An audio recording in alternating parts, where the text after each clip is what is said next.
Então, meses atrás eu sorteei You Were Never Really Here. Perdão pela demora, pessoal, esses últimos meses foram meio caóticos. Esse é um filme de 2017, acho que é o mais recente que aparece aqui no projeto, e eu não sabia muito o que esperar dele. Dá pra dizer que ele certamente é mais conceitão do que os filmes de ação que já apareceram aqui no canal, mas eu ainda acho que ele pode ser considerado um filme do gênero. Ou melhor, uma desconstrução de filmes do gênero, porque ele tem muitos clichês e pontos da trama que são clássicos de filmes de ação, mas que são feitos de um jeito diferente e bem melancólico. Acho que é um filme difícil de classificar até por conta disso, mas a internet se contenta em chamar ele de thriller criminal. E acho que isso funciona. E esse é um que eu sei porque que tá na minha watchlist. Ele foi uma recomendação da Rita, minha namorada, que também participava dos Trash Talks, o podcast da Trasheira com a gente. Então eu vou pedir pra ela me mandar um áudio aqui falando o porquê que ela me recomendou esse filme e porquê que ele tá aqui agora. Bom, por que eu recomendei You Were Never Really Here pro Osvaldo?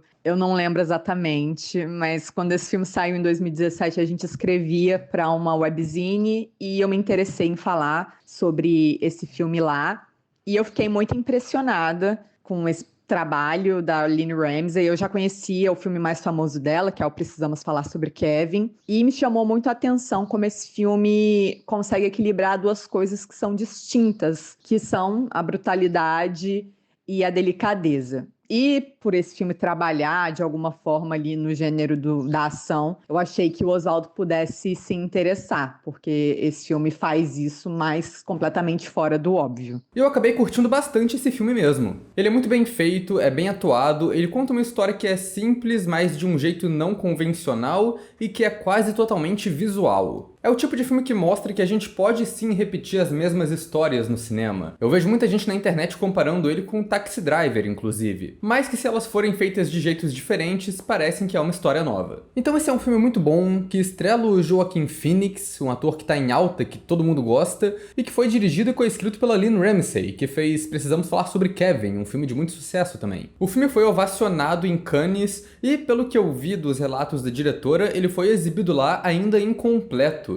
E ainda assim ele conseguiu vencer uns prêmios no festival. Então tu imagina que esse filme seria mais conhecido, né? Só que o Você Nunca Esteve Realmente Aqui acabou sendo deixado um pouco de lado, pelo menos eu acho. Eu não vejo as pessoas comentando muito sobre esse filme. É quase como se ele nunca realmente estivesse aqui, né? Olha só. Mas eu ainda vejo um potencial nele de virar um cult classic, porque o filme é foda. O maior diferencial dele pra mim mesmo é todo o estilo de direção. Como eu disse, ele conta muita coisa dessa história só no visual. Não tem nada muito expositivo de diálogo no filme. E alguns elementos ficam um pouco ambíguos e você até demora um pouco pra entender ali, mas eu gosto quando isso é bem feito. O começo mesmo já mistura uns flashbacks do protagonista com uma cena dele terminando o último trabalho que ele foi contratado pra fazer, mas a gente vê tudo isso de um jeito bem sutil. É tudo feito quase só em planos detalhes. Umas coisas misteriosas, tipo um martelo sangrento ou um cordão em cima da cama. A gente sabe que o protagonista trabalha com uma parada meio suspeita, que ele mata gente, né? Esse martelo foi na cara de alguém. Mas não sabe quais são as específicas da parada. Como eu fui sem saber nada no começo, eu achei que ele era um assassino de aluguel ou alguma coisa assim. Mas ao longo do filme você vai vendo que não é bem isso. Ele é um tipo de caçador de recompensa ou mercenário, mais ou menos. Mas que se especializa em resgatar garotas sequestradas por tráfico humano e prostituição. É um bagulho bem específico, mas aparentemente ele tem demanda e reputação suficiente para conseguir viver disso. O nome do personagem é só Joe, e ele nem tem tantas falas no filme também. É um desses tipos de personagem que é traumatizado e caladão, mas que o roteiro e a direção fazem um trabalho muito bom para estabelecer ele visualmente de várias maneiras. O começo do filme mostra vários aspectos dele pra gente ali de cara. Ele tá andando por um beco, é atacado por um assaltante qualquer, mas ele só derruba o maluco no chão e continua andando. Depois a gente vê que ele também é coberto de cicatrizes e machucados, e isso tudo mostra pra gente que ele é um cara com história, que sabe lutar, que sabe se virar. Estabelece ele como um tipo de herói de ação ali. A gente também vê que ele é muito cuidadoso com o trabalho dele para não deixar rastros. É daí que vem o nome do filme de Você Nunca Esteve Realmente Aqui, porque o cara sai das missões dele como se ele nunca tivesse passado lá, deixando só os corpos e nenhuma evidência. Ele é bem burocrático com os trampos dele, a gente vê ele indo até um aeroporto longe pra cacete pra ligar pro contratante pra falar que o trabalho foi concluído. A gente vê que ele nem mantém uma linha direta de contato com o contratante dele. Aparentemente ele pega os trampos dele com esse cara que trabalha no mercadinho, e o cara do mercadinho trabalha pro John Doman, que eu reconheço como uma Major Rawls do The Wire. O protagonista fica paranoico porque o filho do cara do mercadinho descobriu onde que ele mora, que é uma informação que ele quer que ninguém saiba. E a gente vê isso acontecendo no começo do filme, que o filho do cara tá fumando numa sacada ali perto e sem querer vê o Joe entrando em casa. E aí ele vai lá falar com o John Doman pessoalmente pra poder trocar de intermediário ali entre os dois. Isso tudo estabelece bem ele como um profissional ali no que ele faz e tudo acaba sendo relevante depois no roteiro. Na vida pessoal dele a gente vê que não tem muita coisa ali. Ele ainda mora com a mãe idosa, com quem ele tem uma relação meio fofa, mas é só isso. Essa mãe, inclusive, a galera do terror talvez reconheça como a Mary Shaw, a ventríloca assassina do Gritos Mortais do James Wan. Olha só. Mas o que fica mais evidente é que um dos pontos centrais da trama aqui é a questão do trauma do protagonista. Desde o começo a gente vê alguns maneirismos que indicam que ele é bem deprimido e até meio suicida, tipo a mania dele de ficar brincando de quase se acertar com uma faca, ou ele ficando muito tempo encarando os trilhos do trem, como se ele estivesse contemplando se jogar ali. Até umas paradas menores, que parecem meio punitivas, assim, que ele coloca em si mesmo. Quando ele vai discutir com o cara do The Wire sobre o próximo trabalho dele, ele pega umas jujubas na mesa do cara e fala que as jujubas que ele mais gosta são as verdes. E aí o filme dá um foco dele encontrando uma verde finalmente e esmagando ela no dedo ao invés de comer. O que pode ser um indicativo ali do tipo, ele se odeia tanto que ele se pune desses jeitos pequenos ali ao longo do dia. E o Joaquin Phoenix manda muito bem no papel. É legal que ainda dá pra traçar uma comparação aqui entre os personagens dele. O protagonista desse filme tem algumas semelhanças com o Coringa e até com o Bo Tem Medo. Essa questão do homem solitário, traumatizado, que tá o mundo todo contra ele. Mas ao mesmo tempo que o Joe aqui é bem traumatizado, ele não parece tão frágil quanto os outros dois. Porque ele também tem essa coisa ali de mercenário fodão que mata a galera. Tem uma coisa amedrontadora nele ali que esses outros personagens não tem tanto. E de novo, a gente nunca tem um monólogo explicativo dele falando de tudo que rolou de errado na vida dele até ele chegar a esse ponto. O que rola são esses flashbacks que começam só como umas imagens piscando na tela e que eventualmente constroem algum tipo de narrativa ali pra gente entender mais sobre a vida do personagem. O primeiro flashback é dele criança, que a gente vê que ele tinha um pai abusivo que batia na mãe e provavelmente nele também, e usava um martelo. Isso acaba servindo como uma justificativa freudiana ali pro Joe usar o martelo pra bater nas vítimas dele. Isso também justifica ele ser protetivo com a mãe dele, explica ele ser silencioso nos ataques que ele faz, porque é como ele conseguia se esquivar do pai, ele tinha que não fazer barulho em casa, e explica o vício que ele tem também de se sufocar com um plástico pra tentar passar o estresse. Quando ele era criança ele ficava preso no armário e aparentemente fazia isso pra tentar se esconder do pai. Os outros flashbacks já são dele adulto e explicam como ele tem as habilidades que ele tem. Ele foi do exército americano e também foi do FBI no passado, e essas duas experiências trouxeram traumas diferentes pra ele. O primeiro acontece quando ele dá um doce pra uma criança no Afeganistão, só pra depois ele ver essa criança sendo baleada pra roubarem o doce dela, então ele se culpa por isso. E a outra é o flashback do FBI, que é uma missão que ele chegou tarde demais pra abrir um container cheio de mulheres traficadas, e todas elas acabam morrendo lá dentro. Igual o começo da segunda temporada de The Wire, pra arranjar uma outra conexão aqui. Esse flashback do FBI é um pouco mais bizarro e tem mais presença na trama, porque parece que o protagonista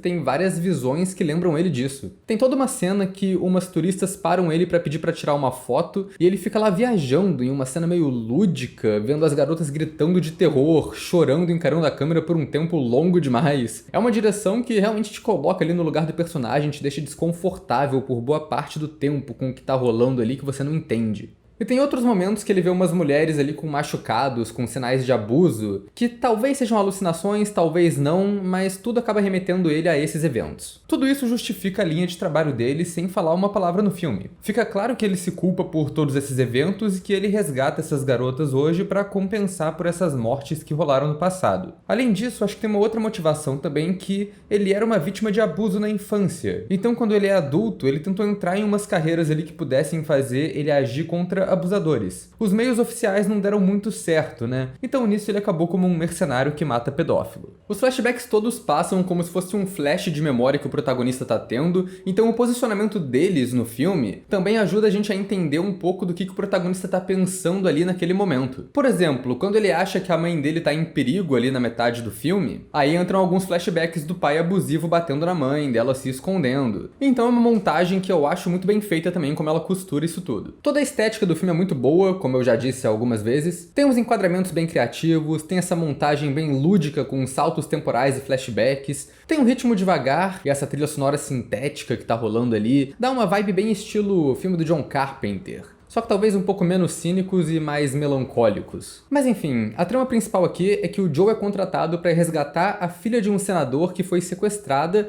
e está sendo usada em uma máfia de prostituição infantil. O protagonista consegue recuperar ela sem muitos problemas, mas aí ele descobre que o senador se matou, ele se jogou de um prédio. Isso é uma parte ambígua da trama, se ele se matou ou se ele foi assassinado, porque o que rola é que mais tarde a gente descobre que foi ele mesmo que vendeu a filha para essa máfia. Então ele pode ter se jogado do prédio por culpa do que ele fez, ou ele foi perseguido pelo vilão real da trama, que é o governador. Esse governador é um pedófilo que é obcecado pela filha do senador, então quando o Joe resgata ela, o governador manda os capangas dele irem atrás do Joe. Eles conseguem sequestrar a menina de novo, mas o Joe escapa. E aí o Joe tenta falar com os contatos dele, mas vai percebendo que o governador tá matando todas as pontas soltas ali e fez todo um trajeto reverso para chegar até ele. Quando ele chega de novo no escritório do John Doman, ele encontra o cara morto na mesa com sinais de tortura. Tem até uma rima de cena aqui que antes o nariz do John Doman tá sangrando e tem vários papéis com sangue na mesa, e mais tarde a mesa do escritório tá toda suja de sangue quando ele morre.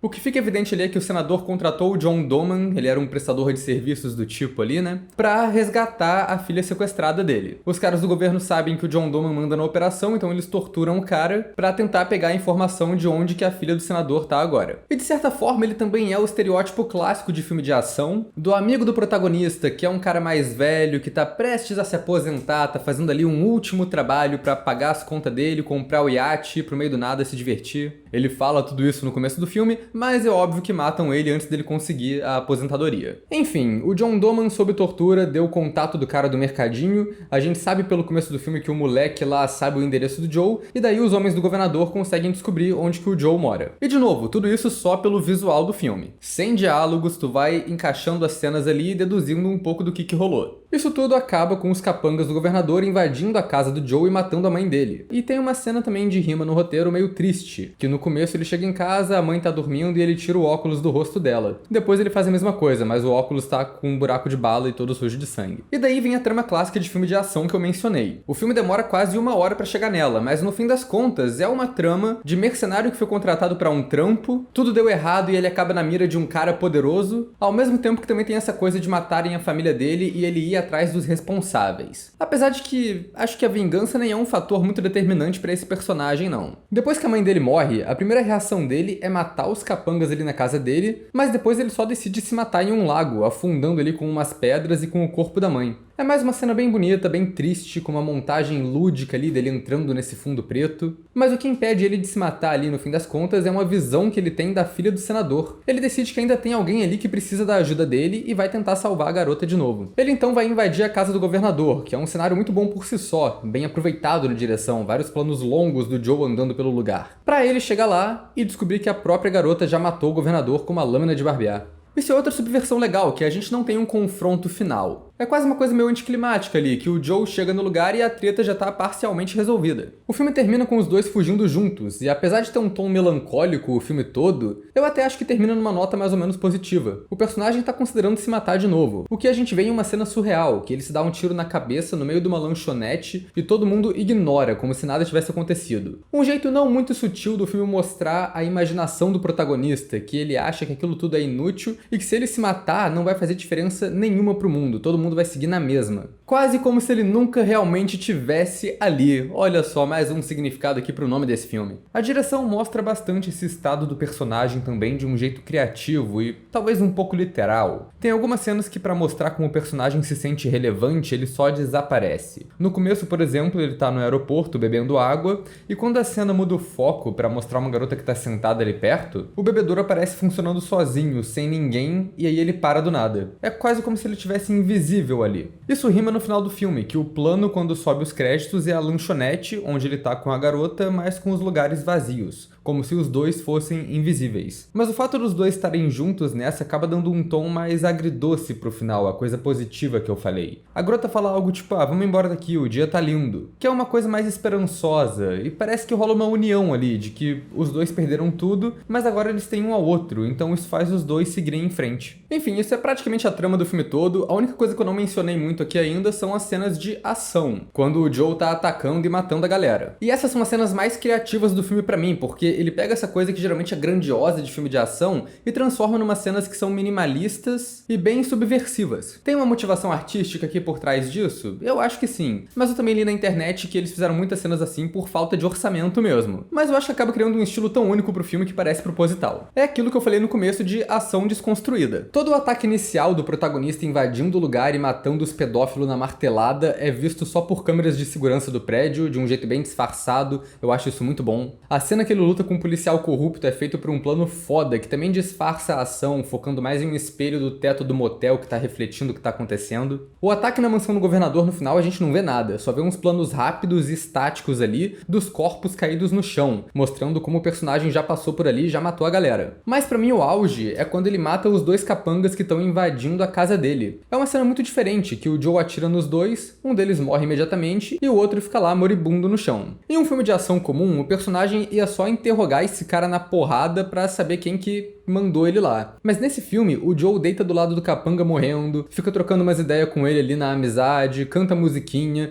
eles seguram as mãos enquanto o cara morre, e ele consegue a informação dele. É uma cena que é bem mais humana e bem mais esquisita também e triste do que se fosse um filme de ação e vingança convencional. Mas acho que faz sentido, é uma camaradagem da profissão ali. O Joe tem uma simpatia com o cara porque ele é só um capanga contratado pra fazer um serviço. Exatamente igual ele é contratado pra fazer esses serviços meio esquisitos também, né? Então acho que tem um pouco desse aspecto nessa cena ali também. Enfim, esse foi o Você Nunca Realmente Esteve Aqui, que finalmente deu as caras aqui no Projeto Watchlist. Eu achei mais um filmaço, mais um presente do aleatório que a gente tem aqui. E agora posso dar, enfim, continuidade no projeto. E vamos pro sorteio. E agora vamos para mais um sorteio do Projeto Watchlist. Faz tempo que eu não faço um desses, estou nervoso. Vamos ver o que vai sair.